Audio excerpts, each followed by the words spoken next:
Oh. Does it always start you with having the option complete active scenes? Cool.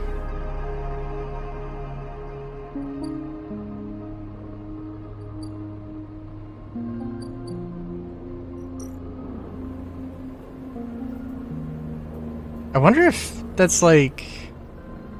I wonder if that like forces you into that or not. Alright, I guess here we go. There's a crowd, but you spot Lem and Mina immediately as you enter the dock. Waiting on the cordon where Cella's security are checking the crew in to board the ship. Those that manage to get up to the hub are crowded near the entrance, but even they know their chance of getting on board has long gone. Wait. Lem! Sleeper, we are here. They're standing beside a bag which looks to carry all the possessions they have. It is small enough to be carried on with one hand. Hi, Mina. Mina is vibrating with excitement. Hey, robot. Hand over the Cella's ID film to Lem, keeping your own. Where'd your friend even get this picture, Sleeper? Looks like my old Conway ID. Spoke to the guard here. They'll be doing orientation and role assignment on board. Sounds like we're going to be working under the core crew. Kind of like an intern? What do you think, Meanie? Am I too old to be an intern? As we lift the film up to the light, something strange, something that makes you flinch. The face printed in the film is one you recognize immediately, but it is not you. At least, it's not how you look. You squinted at this ghost, confused why you hadn't noticed earlier. A picture you remember being taken. A memory you didn't know you had. You remember signing the forms, the walk to the sleeper tanks, the cold metal floor. Remember the SNRP employee who helped you in. Her smile clean and surgical. So, like, are we going to, like, I don't know. Are we going to be able to get on? Who knows? But we'll see. Freeze in place thinking of the you that still sleeps somewhere in an SNR facility that won't wake up until you're recovered and disposed of. And now you're leaving. Will they ever wake up? Sleeper? These guys want us to board. Stare at him without thinking, then notice the guard gesturing to you to both come forward. You all kick off and float over to them, steadying yourself on the guardrail. You hang back, letting Lem present his ID film first. Guard slices it across a white machine, much like the one Castor printed them from. You reflexively rub the puncture mark on your hand, even though there is no trace of it now. It seems to be your destiny to be somebody else's tool. Lem turns back to check you were coming. Guard beckons you to come closer. Wait. Why are you waiting? Come on over, dude.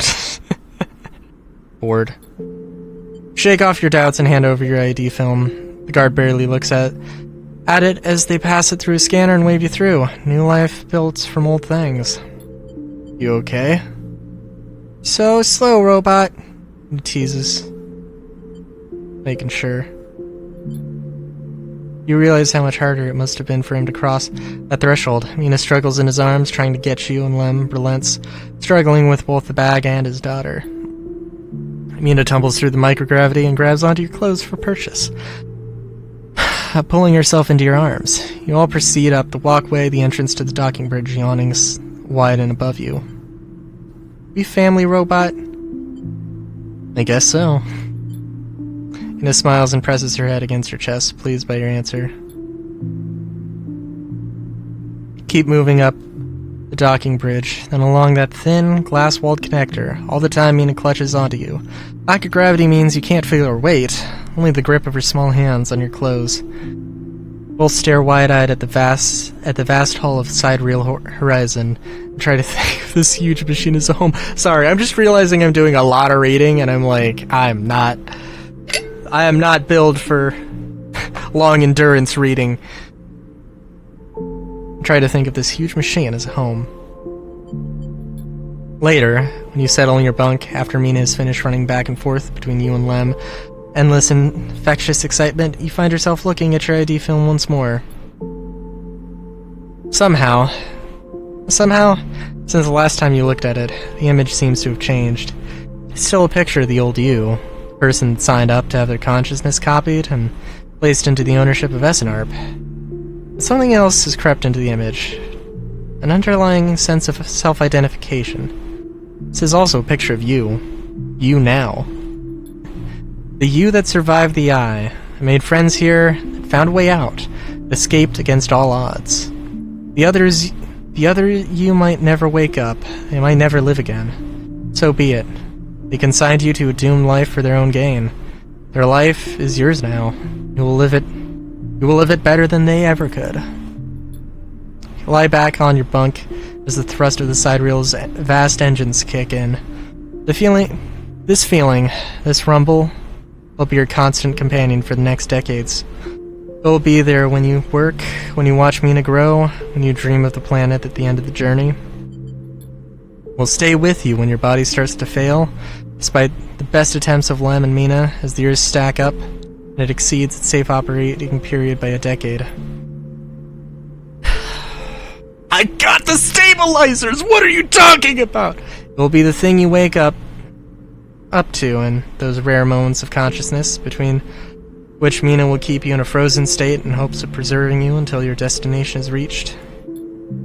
It will still be there when Mina wakes you, tears in her eyes to tell you of Lem's inevitable death, and it will not relent despite your desire for a moment of silence.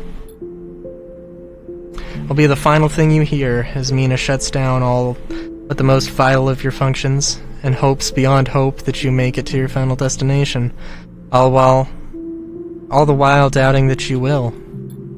But for now, in this moment of departure, is still a new sound, a new feeling. Because of this, it is filled with the promise of the future. So you settle back on your bunk, close your eyes. For moments you are sleeping in a perfect, dreamless sleep, the most peaceful you can ever remember. A long journey to a small, unknown planet.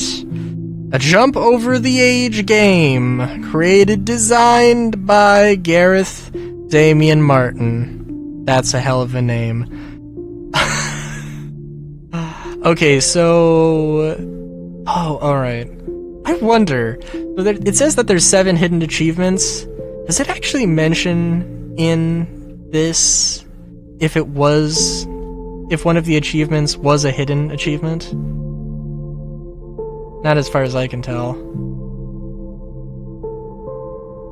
Leave the eye carried by someone else's dreams.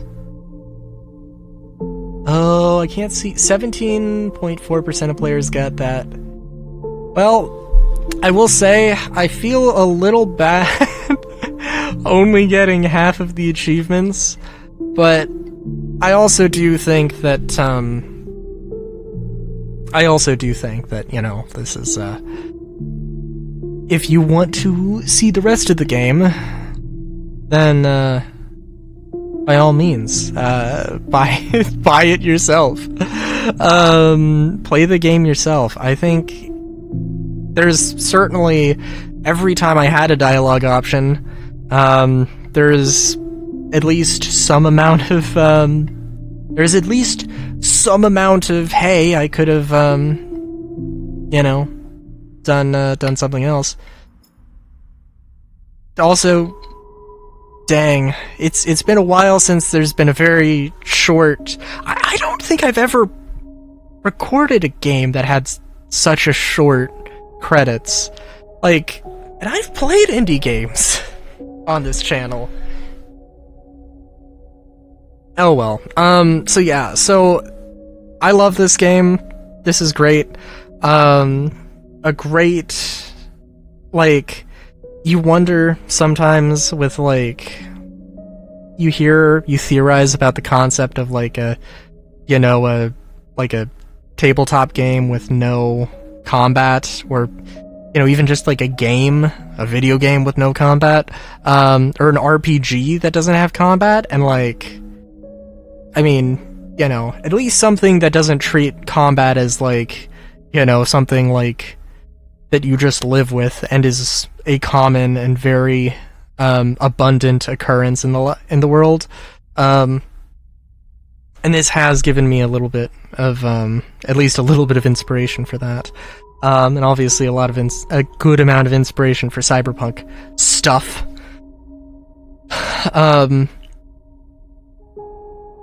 Yeah, I am kind of sorry. I would probably want to explore this game in its like full entirety, and I would probably love to come back. Maybe at some point, maybe just I don't know, but we will see.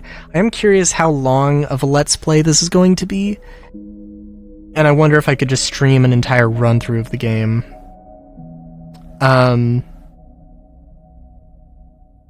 Yeah.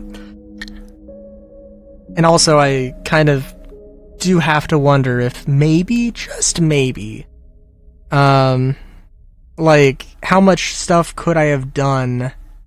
How much stuff could I have done without, you know, before the Sidereal, like, would that ending have ever been actually locked off to me? Like, it is something that cannot be a thing.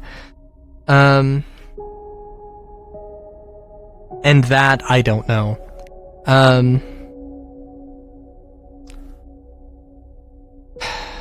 So step into the body of a new sleeper on the run in the Starward Belt as they try to build a crew, take on contracts, and find a future. I will admit that does sound very interesting. And yeah, I mean, I guess, like, if there is any complaint I have about the game, and maybe it's not necessarily completely fair. I mean, there are other games that do this where NPCs show up, they have their story, and then they're done. And, like, you know, like Ethan, the way that Ethan showed up, Ethan just, you know, like, he had his thing, he did, the story came and went. There are some characters like, the dude at the beginning, like, I'm sure I could have had them, like, I could have seen them throughout the rest of the story if I didn't do the Winter Light thing, which, you know, like, all things considered, maybe it would have been better, maybe it wouldn't, maybe not. I don't know, but that is the great thing. I do feel like, there's a good amount of choice and player agency. I kind of also want to say that does feel a little bit limited, I guess. It's kind of a I guess if I was going to say that the paths sort of feel like the difference between, like, a Metroidvania and an open world game, where, like, a Metroidvania is kind of like just a bunch of branches, a tree with a bunch of branches that go off in different but distinct routes, whereas an open world game is, like, very, very much open and, you know, like, kind of not really a branch as much as just a blob, and you can kind of come back to things, but also that is kind of the case here, I guess. I don't know. There is some linearity, I guess, in some things, right? But I think overall, like, I want to criticize it as fairly as possible. But really, like, it is great. And, yeah, like, and I don't think that I don't know. It was not a linear experience, and I do want to play more of this, I think. But yeah, what I really want to do, because I have a tendency to play the same character at the very least. Like Mass Effect. Whenever I get to Mass Effect, dude, I don't know exactly how it's gonna go down. But I have and probably will play basically the same character that I always do. I usually play an infiltrator, and you know what? I think maybe I'll swap to an engineer. I don't know. I think honestly, I don't know. An engineer I think suits me better than infiltrator. If I'm being honest, I'd love to multi-class if that was a thing, but oh well.